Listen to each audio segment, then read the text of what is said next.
So again, thank you very much for coming. And Dee, thank you very much for agreeing to do this for us. Yeah, of course. I'm Anything for absolutely you thrilled. guys. So, yeah, I'm just going to hand over to you and let you talk about this amazing little book. And we can chat about it when we're done, once you've finished sort of talking about the hows, wherefores, whys, and whatnot about the book. Okay. Perfect. Thanks, Sheila. I'm going to Thank ask you. share, so I think I need to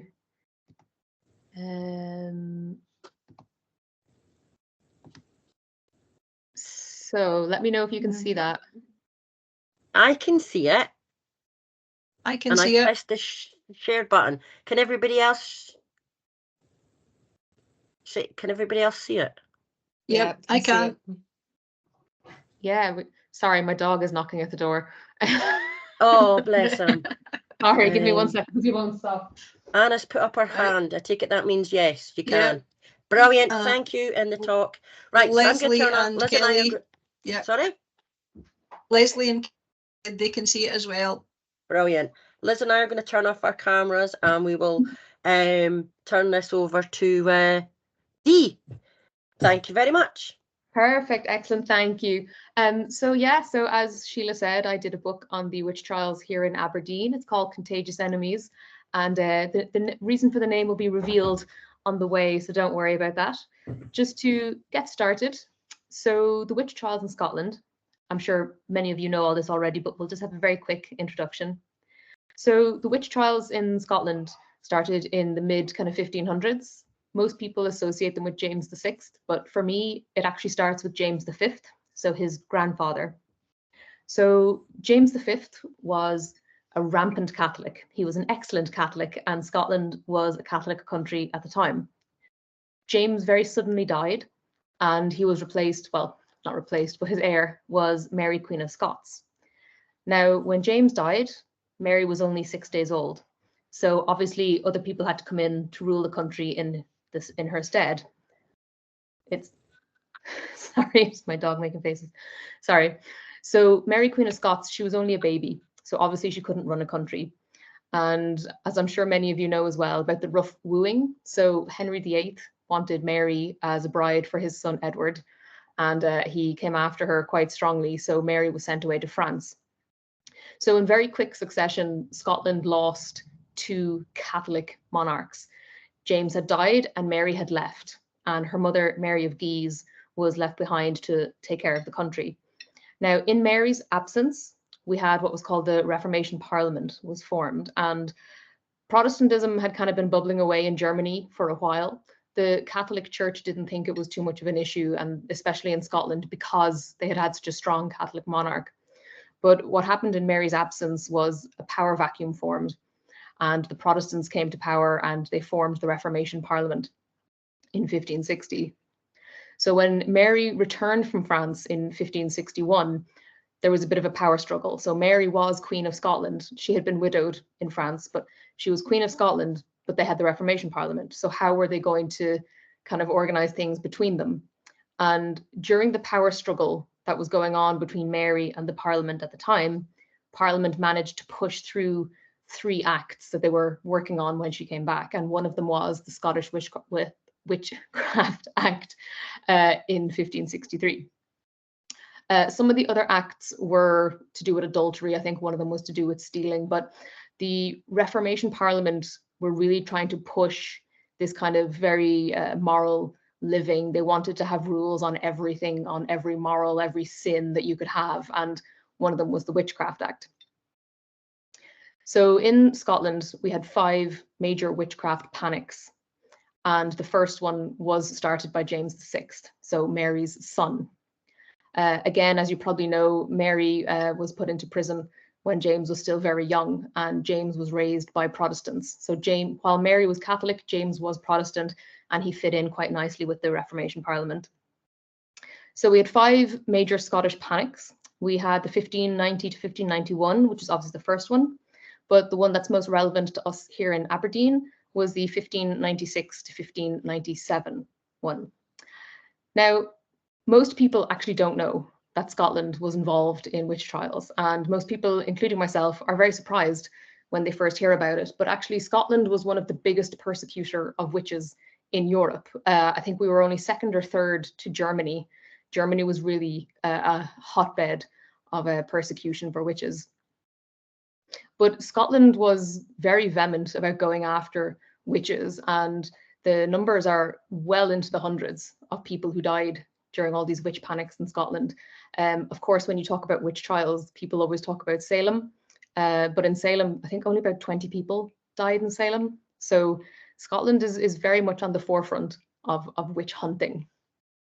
But as I said, like most people, I had no idea of this. I moved to Scotland in 2017, and the first that I had heard anything about Scottish witch trials was this article here in the newspaper on the top left, where archaeologists identify Scottish church where accused 16th century witches were imprisoned.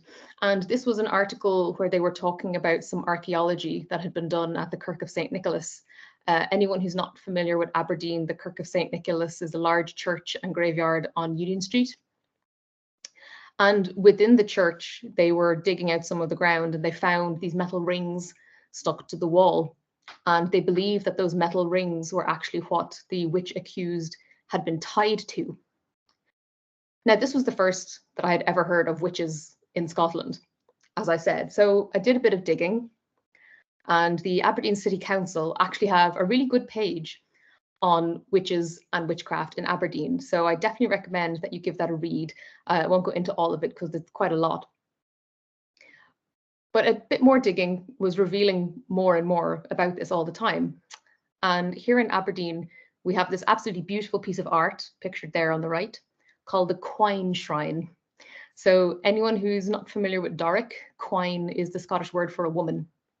So it's a shrine to women, and it's by this artist called Carrie Reichardt, and she's absolutely brilliant. I spoke to her a couple of times. She's a, what's what I'm looking for? Not potter, wrong word, I can't remember. Anyway, she's an artist. She works with tiles and she does mosaics. But she did this absolutely beautiful piece, and it's all to do with the, well, there's a couple of them. There are windows that are, as you can see, are made to look like stained glass, but they're actually tiles. And there's a couple of windows about different strong women from around Aberdeen. And one of them is dedicated to all the women who died in the witch trials. And as you can see, it's a beautiful piece. If you're in Aberdeen, I highly recommend that you go and see it. But the irony of it for me is that the window and the art installation are located right next to the Kirk of St. Nicholas, which is where the witches themselves were imprisoned during the trials. But this window was really what inspired me to start digging a bit deeper into the witch trials here in Aberdeen. And I ended up at the Aberdeen City Archive, which is this lovely little museum there, top left.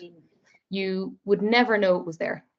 So the Aberdeen City Council building is this big, ugly pebble dash building in town. And like many buildings in Aberdeen, there's the kind of the newer outside, but then the inside is much older and much more beautiful. So I made an appointment and I went down to the archives right there. I had a tour of the archives, which was amazing. Aberdeen City Archives, or Aberdeen City Council rather, have an absolutely excellent record keeping. They have records going back to the 13th century. They're probably the only city council I've ever heard of who are actually good at filing things. But they have an absolutely incredible collection there. It is open to the public, but you do have to make an appointment if you ever want to go and see it. But I highly recommend it. They have beautiful old parchments made of vellum with big wax seals and everything. It's a real treasure trove. But so I spent the day there and I was allowed to go through some old ledgers. The picture on the bottom left there is actually some old accounts books. So as we all know, accountants run the world. So sitting going through those books, they actually have itemized lists of all the equipment needed to try to imprison and to burn all the witches. And you see some entries, things like compensation for a fence being broken during a particular hanging, you know, someone whose room was hired for not storing, for imprisoning some extra witches when they were running out of space. It's a really, really fascinating ledger to go through. But it was in this ledger that I saw this here on the right. Now, it's a bit hard to read. It says, so it's an accounting entry. So it's money for the commission ordered to be obtained for the holding justice courts on them and sorcerers within the borough and fiefdom, so as the same may be purged of such contagious enemies. Essentially, it's the money that it cost to actually run the trials for finding witches and sorcerers, as they call them here in Aberdeenshire. But it was this phrase, contagious enemies, that really caught my attention. During the witch trials, one of the things that they were most afraid of was witches being contagious, was witches recruiting new people to their dark forces. And this is one of the reasons that they were actually housed in the Kirk of St. Nicholas instead of in the normal prison, because they were afraid that if you put witches in with normal criminals, that the witches would recruit the criminals, criminals already being on the borderline of good and evil, let's say. But this phrase, contagious enemies, really stuck with me. And when it came to naming the book, it was a really easy decision. Anyone who's ever written a book will know that the title is something that kind of tortures you a bit. You want something quite catchy, but you also want something that obviously portrays what it's going to be about. But yeah, so that one really stood out for me. I thought it was a good name. So in the archives, they do have the original 16th century court records, the handwritten records. But obviously, because they're old and they're delicate, you can't really get that much time with them. Anyone who's ever done transcribing and translations, you need to have your hands on this paper. You need to be handling it and changing pages and stuff a lot. So they weren't going to stand. They weren't too robust. They weren't going to stand being gone through multiple times. So the miscellany of the Spalding Club was the answer. The Spalding Club were a group here in Aberdeen. They were an antiquarian society. I'm not actually sure if they're still going, but one thing that they loved to do was they loved to transcribe old documents. And thankfully, the records from the witch trials are one of the documents that they transcribed. So if you are interested in seeing the original transcriptions, you can just get them online. Just go onto Google Books or archive.org. Just search for the Miscellany of the Spalding Club, Volume 1, and you'll see there in the table of contents, Trials for Witchcraft, and it's pages 82 to 194. And that is a transcription of all the witch trials that were held here in Aberdeen, and those are the documents that I worked from. Again, just easier to use them. They were available on the computer, so didn't have to wear gloves, didn't have to go into town all the time. The miscellany is, you can get a print version of it. It's one of the things I've been looking out for. I haven't come across it yet, but someday I will get my original miscellany printout. And a really excellent read just in general. There's lots of other interesting topics in there. And if social history is something that's of interest to you, I definitely recommend you have a look. And again, it's freely available, Google Books or archive.org. Also, I think Project Heisenberg, but I didn't check. So on the right here, you can see a sample from the miscellany of the beginning of the trials. They're talking about how it's being commissioned by James VI here. You will notice that it is written in Old Scots. Now, at first, Old Scots is a bit challenging to read, but I've put the name down there at the bottom, the Dictionaries of the Scots Language. It's a website where you can look up the words. It's free. You can use it as much as you want. It's one of these languages that once you actually get your eye in, it's quite easy to understand. So don't be put off if you wish to read it. Just get a bit of practice, get in there, and you'll be flying through it like there's no tomorrow. I know when I certainly started the project, I was just translating it one word at a time. And you have these moments where you think to yourself, God, what am I doing? But it actually turned out to be really interesting and a really fascinating language and a really lovely language to be able to read. So if it's something that interests you, I definitely recommend get in there and learn a bit of Scots. So the book itself, as I said, is called Contagious Enemies. It's the first-hand accounts from the Aberdeen witch trials.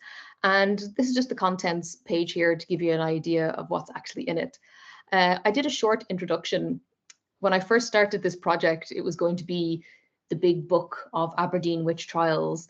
But there's so many excellent books on the topic of the Scottish witch trials. and written by academics too. So when I was actually doing the work, I decided that there was no point really going into the general history of it too much, because there, like I said, there's so many great books out there already that I would just have been repeating myself.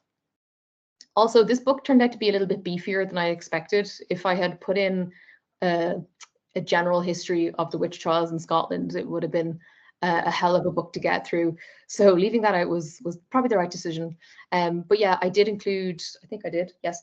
I did include some recommendations for books on the general topic of the witch trials in Scotland if you're interested. So like I said, lots of really, really incredible stuff out there already. I included a section on the court trials in the 16th century. The court trials are mostly done the same way that we do them today, just some of the terminology is a little bit different. And then I did something on the translating. So again, if you're interested in the language, if you're interested in working with Old Scots, check out the translation bit. It's very straightforward. Like I said, once you get into the language, it's actually quite easy. But the interesting part and the meat and bones of the book is the trials themselves, and it's the stories of the individual people who went through this and who were tried and who were executed for a crime that we now know doesn't exist. Here I have 27 of the records. They were the records that were available to me. I think the number of people who were tried in Aberdeenshire is actually closer to 40 or 42, I think, but I didn't have access to those records. At the end, I also included a dictionary. So like I said, the Old Scots is a bit challenging at first because it also includes a bit of Doric and a bit of Gaelic. So the dictionary at the end was a good way to eat up the pages as well, but quite handy if you're reading through it. And we gave the dictionary to RAWS as well. So if you ever go to any of the RAWS workshops, which I highly recommend, you'll get a copy of the dictionary too. And I also just included place names because, again, place names change very slightly over time. So when you're reading in the records, you'll see a place name and it'll sound kind of like somewhere you know, and then it is. So always good. So the witch trials in Aberdeen. So as we said, there were 5 major Scottish witch panics, and the Aberdeenshire one was the second one. They targeted Aberdeenshire, Perthshire, Stirlingshire, and I think there were some trials in Glasgow around that time as well. The trials kind of cropped up around the country, and roughly each of them lasted about a year, just short of 2 years, which to me, I think is kind of enough time for everybody to get really wound up, have a trial, execute a few people, and for everybody to lose interest again. You notice certain patterns in the records as you go reading, but in Aberdeenshire, we were our busiest in 1596 and 1597. So as I said, all in, there was about 47 people in Aberdeenshire that were tried. It was 45 women and 2 men. So we all know that women were the major victims of the witch trials, but men were included in that too. And I think that's an important point to make because I think we always think that men got off scot-free. They didn't. There was one particularly interesting man in the Aberdeen records, a guy called Andrew Mann. And when you read his trial, I think where is he? He's in there somewhere. Page 81. When you read his trial, so he confessed to very odd things. He confessed to having a relationship with the Queen of the Fairies, and he said that he had, for use of a better term, pimped out the Queen of the Fairies to his friends.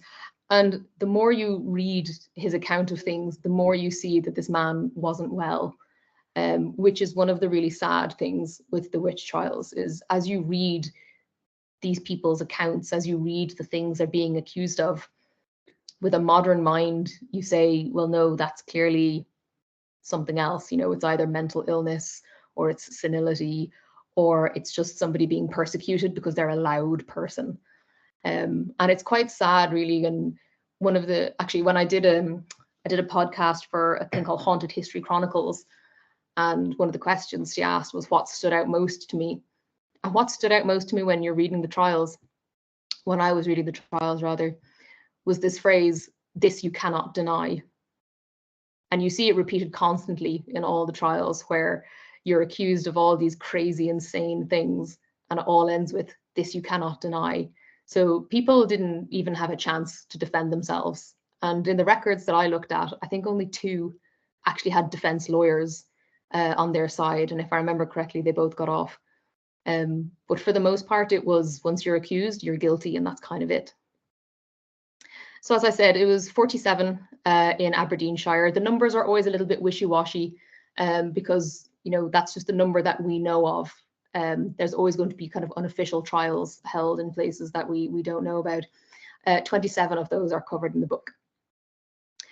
Several times they mentioned that people have given confession. Now, we know that confessions were usually given under torture. You hear stories about like the Witchfinder General and characters like this, and confession was an important part in the trials. In some places, you had to have a confession before you could take the person to court. In other places, you didn't.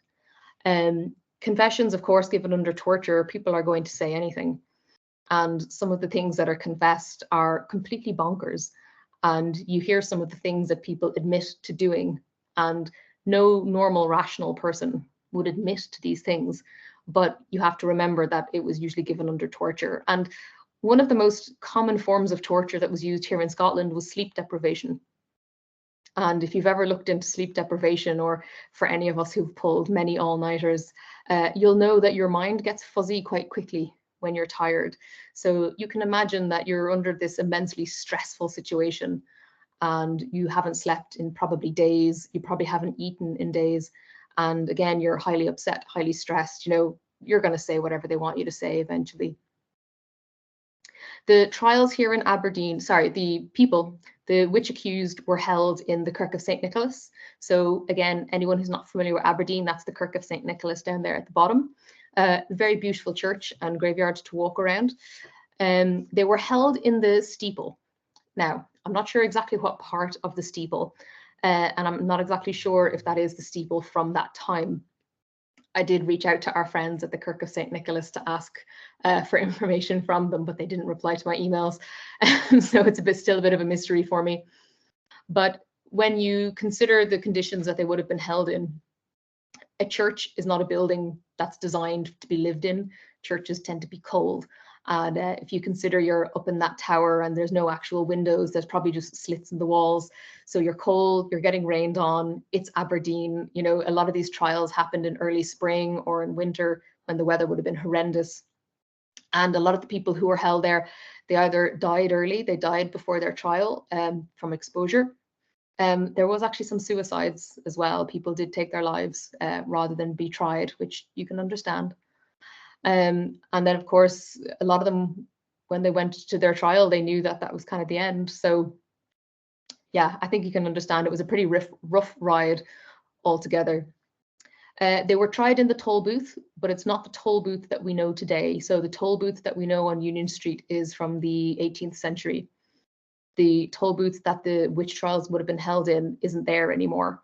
I've tried to find it on some old maps, but it doesn't pop up in many places, so I can't be 100% sure of where the old toll booth was.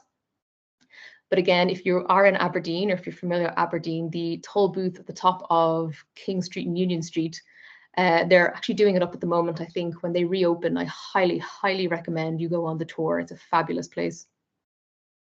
So their trial was held in the toll booth, and once you were found guilty, I believe you were taken straight to your execution. And if you have a look at this map here on our right, again, if you're familiar with Aberdeen, you'll know Pittodrie Stadium. This is down the beach. And at the bottom left of the picture, you'll see a little red mark called Gallows Hill. So this, I believe, is the spot that the gallows were. Now, we all associate witches with being burned at the stake. In Scotland, people were strangled to unconsciousness before they were burnt. It was considered a kindness.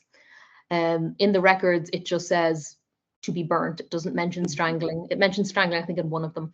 But for the most part, it just says to be burnt to death. But we know from records that they strangled them first. And then had to be burnt to ashes. Now, again, you have to consider the social impact of this. Well, first of all, people witnessing this would have been a spectacle for people to go and see. But the people who died at the gallows, or not at the gallows, sorry, at the stake, then being burnt to ashes, their bodies would have just been disposed of. I don't want to say like trash, but that's kind of how it was. Their bodies just would have been burnt to ashes and then disposed of. They weren't given a Catholic or a Christian burial. which is ironic because there's a nice Christian graveyard now next to where they were. But again, if you're familiar with Aberdeen, I recommend that you go down and you take a walk around there and you have a look. It's a quiet spot. It's a nice enough spot, but when you know what happened there, it's quite sad. And looking out over the sea and the wind and stuff, it's a poignant spot if you ever get a chance to go to it. So I'm conscious of time because we started late, so I'm kind of just trying to fly through this as much as I can. I wanted to just share a couple of the stories that are in the book, just to give you an idea of what we have. So I've chosen the stories, the first three, of Janet Wishart, Thomas Leyes, and the Leyes family. Now, you'll notice that a lot of the women have the name Janet. Here it's spelled Jonet, and you'll see it in different combinations, but it's the name Janet. And I thought it was very ironic that so many of them were called Janet, because the name Janet means chosen by God.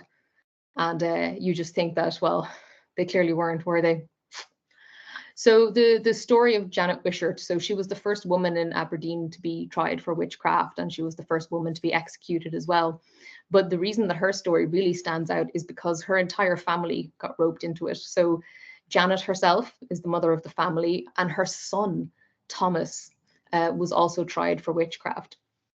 And then the rest of her family, we'll see, but they were all tried essentially. So Janet was married to John Leyes.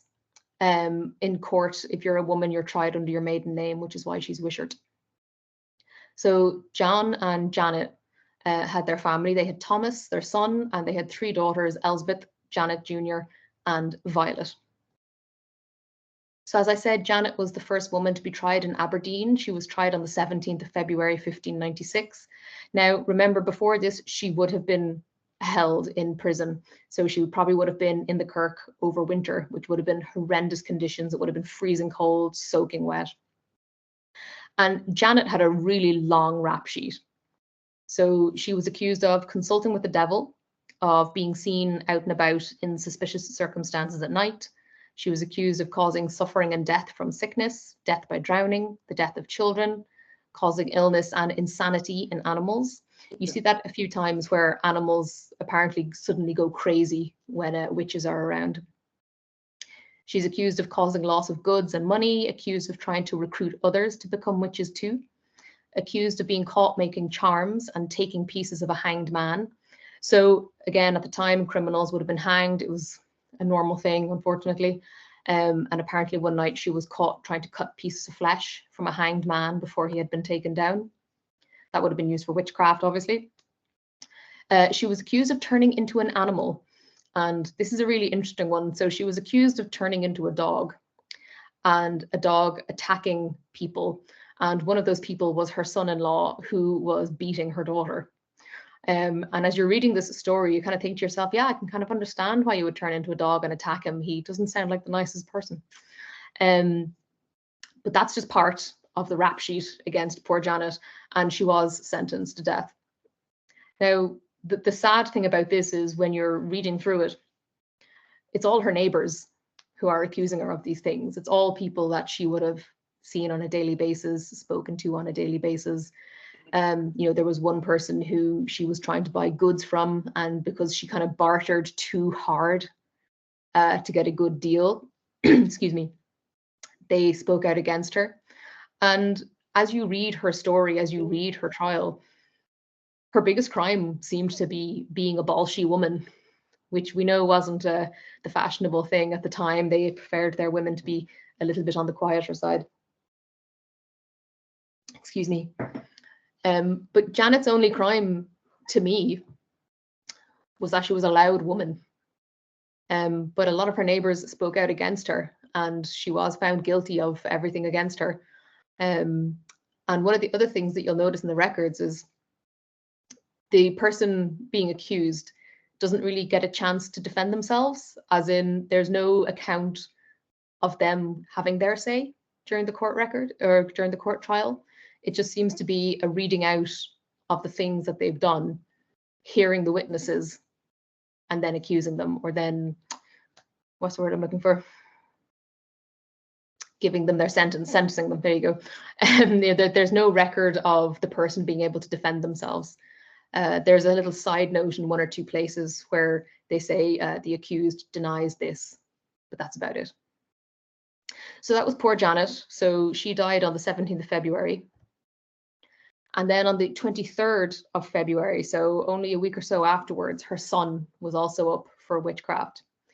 Now, he was accused of attending and leading dances with the devil. And again, this is something that comes up quite a bit in the records. They talk a lot about people gathering at markets or gathering at crossroads and having dances. And the devil is usually in attendance, and the devil plays music while everybody parties hard.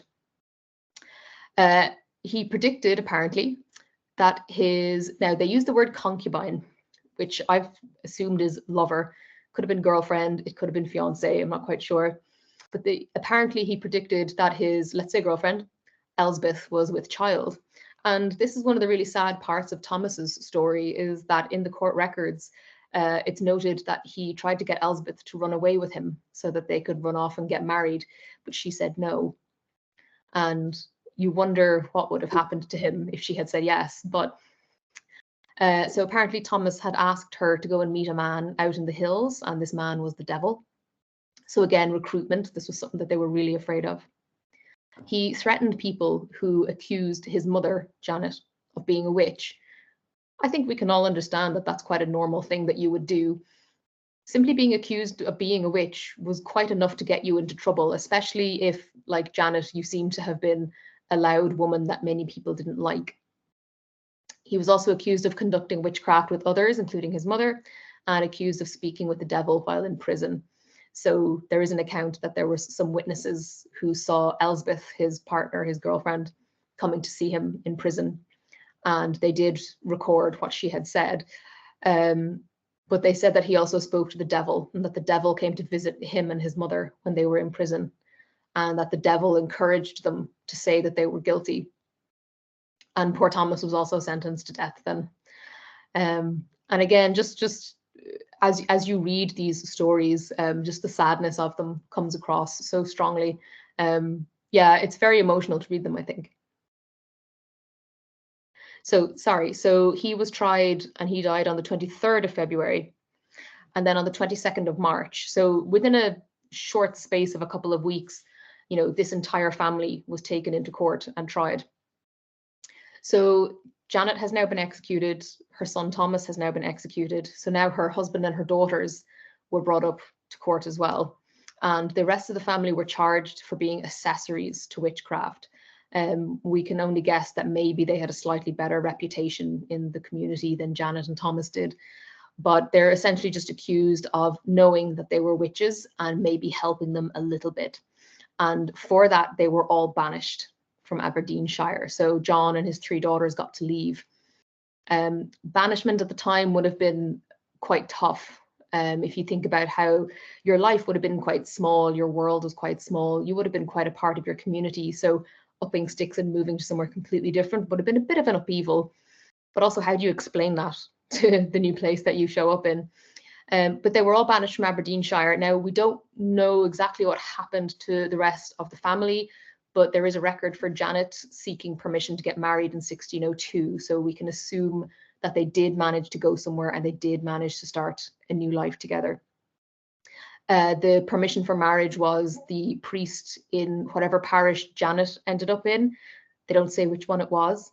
It was the priest writing to a priest in Aberdeen saying, we know that they were banished from Aberdeenshire for a reason. What was the reason? And it was the priest writing back saying that she had been an accessory to a crime, but she didn't commit the crime herself.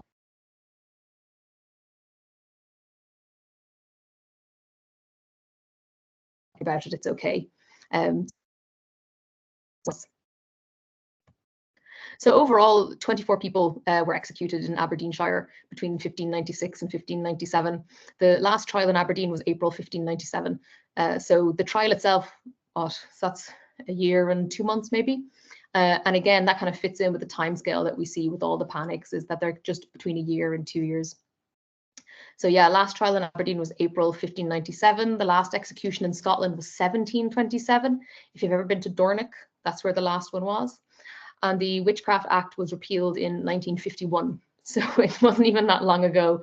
And the last person to be tried under the Witchcraft Act was Helen Duncan from Perthshire. I won't go too much into her story because you probably already know it, or somebody else is going to talk about it for you. But essentially, she was accused of being able to speak to the dead. And this was around the time of the war, World War II, and the government were very upset by her. So yeah, she got tried for witchcraft. And yes, that is a whistle-stop run through. I didn't keep an eye on the time. Oh yeah, we're getting a bit short on time. So thank you very much for listening. I'm sorry.